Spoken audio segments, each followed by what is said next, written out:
Už ste sa niekedy zamysleli, akú cenu platíte luxusným značkám za to, že sa hrajú na luxusné značky? Koľko by stali tieto krásne, novúčičké, dámske boty zapajdu z internetu, keby som na ne nalepil nálepku, že je to Dolce & Gabbana? Alebo Balenciaga, Prada, Emporio Armani? Hermé, šlopky, ono, Hermé.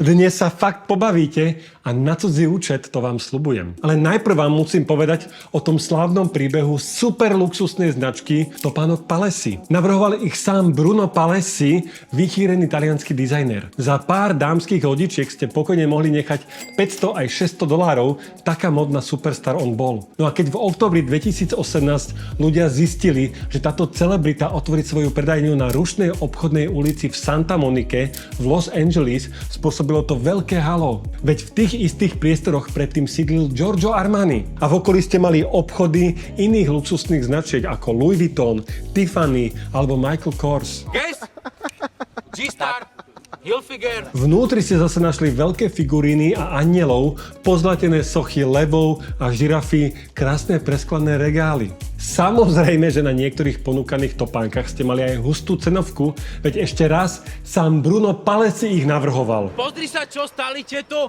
gate v poluse. Jasné, že sa nikto nečudoval, keď sa na otváraciu party takejto značky hrnula kopa známych influencerov a fashion dizajnérov. Naviac, keď zistili, že nie je ľahké sa tam dostať, že je to iba na pozvánky pre vybraných, o to viac tam chceli všetci ísť.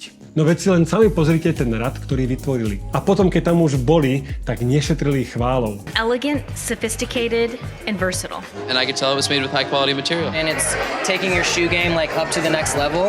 A teda jasné, že na tom otvorení za ne zaplatili 200, 400 či aj $600. Až na to, že ako čoskoro zistili, malo to celé jeden malinkatý háčik. Žiadna značka, žiadny Bruno Palessi, nič z toho neexistovalo, všetko bolo vymyslené. Byla to fikce. V skutočnosti boli všetky tie boty z obchodu Payless, čo bol diskontný predajca obuvy, niečo ako u nás Deichmann, Baťa alebo Humanik. A to, za čo tí hostia na tom otváracom večierku u Bruna zaplatili $600, ste v Payless kúpili za 20. Keď zákazníkom po zaplatení prezradili pravdu a vracali im naspäť sumu, ktorú preplatili, len neveriacky krútili hlavami, že ako je to možné. Are you serious?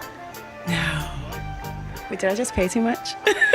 Samozrejme, že všetky tie módne celebritky, ktoré skočili na lep kreatívnym marketérom, si vypili poriadny kalich horkosti. Viete si predstaviť tie reportáže v médiách, ten lynč na sociálnych sieťach?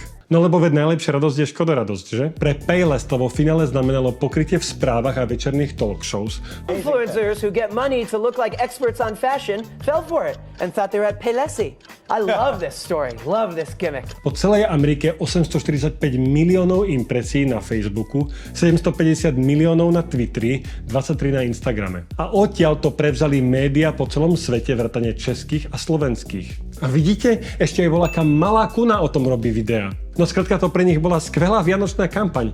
Čo poviete? Ale zároveň chcem vám všetkým povedať, že by bolo veľkou chybou nevidieť v tejto prípadovej štúdii viac ako len vtip na úkor kvázi influencerov.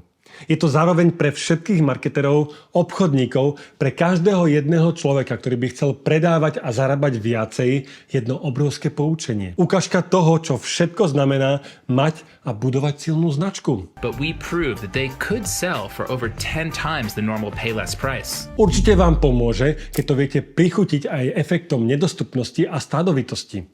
Čoho je nedostatok, čo všetci chcú, to je pre zákazníkov vzácnejšie. Určite vám tiež pomôže prostredie, v ktorom sa ten produkt nachádza.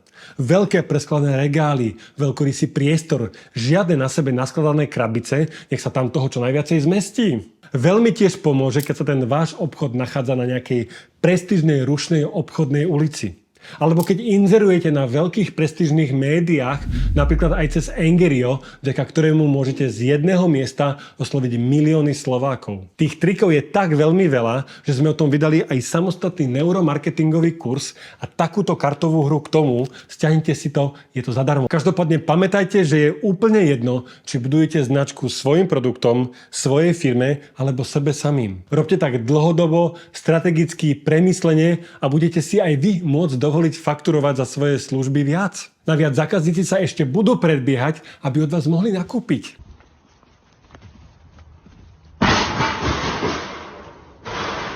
To je moja prvá dnešná pointa. Zaujímavé je aj to, ako Payless nakoniec dopadol. Ten veľký diskontný reťazec s lacnou obuvou, ktorý mal na svojom vrchole 3,5 tisíca pobočiek v 40 krajinách sveta vo februári 2019, teda len pár mesiacov po tejto úžasnej kampani, oznámil bankrot a zatvorenie všetkých predajní aj v Amerike, aj v Kanade.